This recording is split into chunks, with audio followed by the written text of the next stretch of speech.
के मारवाड़ी सेवा सदन में आयोजित महानगर प्रबुद्ध वर्ग सम्मेलन में भाजपा प्रदेश अध्यक्ष स्वतंत्र देव सिंह कांग्रेस व सपा पर हमलावर रहे। उन्होंने कहा, कभी इंदिरा गांधी ने सांसद का घेराव कर रहे संतों पर गोलियां चलाई, सपा ने राम भक्तों पर गोलियां चलाई, वहीं गोलियां भारत की संस्कृति व राष्ट्रवाद की विचारधारा पर चली थी। इसके लिए इतिहास कभी इन दलों को माफी नहीं देगा।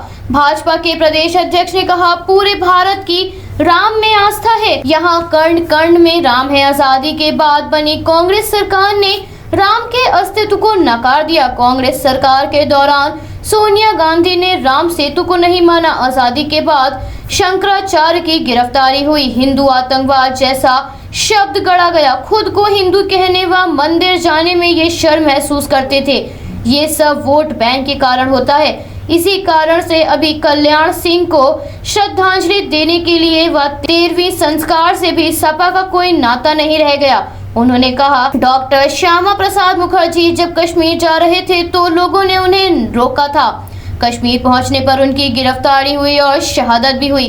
उसके बाद जिम्मेदारी पंडित दीनदयाल उपाध्याय के कंधों पर आई, उनकी हत्या हो गई। अटल जी ने जिम्मेदारी संभालते हुए जब 1980 में भाजपा की नींव रखी, तब इसके बाद चुनाव में पार्टी की 2 सीटें आई तो उन्होंने कहा, अंधेरा छटेगा कमल खिलेगा। उन्होंने कहा, उत्तर प्रदेश अपराध व भ्रष्टाचार मुक्त हो गया है। अब अगर कोई गरीब की झोपड़ी पर कब्जा करने का प्रयास करता है तो उसके घर पर बुलडोजर चलता है। जेल में रहने वाले गुंडे भी अब डरते हैं। यूपी में अब सांप्रदायिक दंगे नहीं होते। जब प्रधानमंत्री नरेंद्र मोदी अयोध्या में मंदिर का भूमि पूजन कर रहे थे तो एक भी पत्ता नहीं हिला। सरकार अगर हिंदू को मकान देती है तो मुस्लिम को भी देती है। हम दोनों मिलकर इस देश का विकास करें, दंगे की बात नहीं सौहार्द की बात करें। वहीं इस कार्यक्रम के दौरान भाजपा के सांसद, विधायक गण, जिला अध्यक्ष, महानगर अध्यक्ष व भाजपा के कार्यकर्ता भी मौजूद रहे। भाजपा की बात करते हैं, उनका नेतृत्व भ्रष्टाचार में वह सत्ता राज्य को लूटने के लिए बनाते हैं। जातिवाद का बोलाबाला रहता है, नियुक्तियों में भ्रष्टाचार, बाकी में भ्रष्टाचार। आदरणीय योगी जी राज्य का नेतृत्व करते हैं, देश में आदरणीय मोदी जी नेतृत्व करते हैं। एक ईमानदार मुख्यमंत्री, परिश्रमी मुख्यमंत्री, गरीबों की सेवा करने वाला मुख्यमंत्री। और आज गुंडागर्दी पर कंट्रोल है, अपराध पर कंट्रोल है।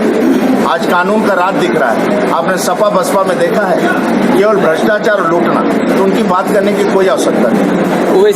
देखिए, अपनी अपनी पार्टियों के लोग काम करते हैं, उनकी पार्टी है, अपने पार्टी के लिए काम करते हैं, अपने विचारधारा के लिए काम करते हैं। मैं राष्ट्रवाद के लिए विचार करता हूँ, भारत के सांस्कृतिक राष्ट्रवाद के लिए मैं काम करता हूँ, गरीबों के कल्याण के लिए काम करता हूँ, गरीबों की खुशहाली के लिए काम मैं करता हूँ। जिनको लड़ना है जो लड़े, हमारी तैयारी है और पूरा जनता का आशीर्वाद, कार्यकर्ताओं के परिश्रम की पराकाष्ठा के आधार पर पुनः सरकार बनेगी। हो जाते हैं। अब कोरोना महामारी में एक पार्टी नहीं दिखाई दे रही थी, सपा भी पार्टी थी, कोई गरीबों का सेवा करने वाला नहीं था।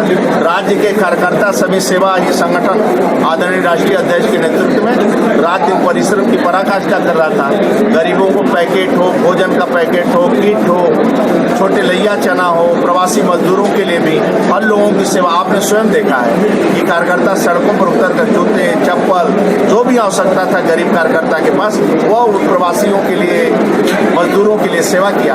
आगे भी हम सेवा करेंगे। सरकार बनाते हैं गरीबों की सेवा की, जनता की सेवा की। तो प्रभु रामचंद्र के नगरी में आकर दर्शन लोग करें। अंतर्राष्ट्रीय स्थल बन रहा है, यहाँ व्यापार मिलेगा लोगों को, रोजगार मिलेगा लोगों को। आज अंतर्राष्ट्रीय एयरपोर्ट बनने के बाद बहुत पर्यटक आएंगे। यहाँ खोमचे वाले को, रेहड़ी वाले को, पटरी वाले को, रिक्शा चालक को, ई रिक्शा वाले को, सभी को रेस्टोरेंट अच्छे चलेंगे, लोग रोजगार पाएंगे। अच्छी बात है, लोग अयोध्या आवें और प्रभु का दर्शन करें। आदरणीय भारतीय जनता पार्टी से लोग डर गए हैं, अब मंदिर मंदिर घूम रहे हैं। पहले नहीं घूमते थे सपा बस में, लेकिन आज लोग घूम रहे हैं। किसान देखिए,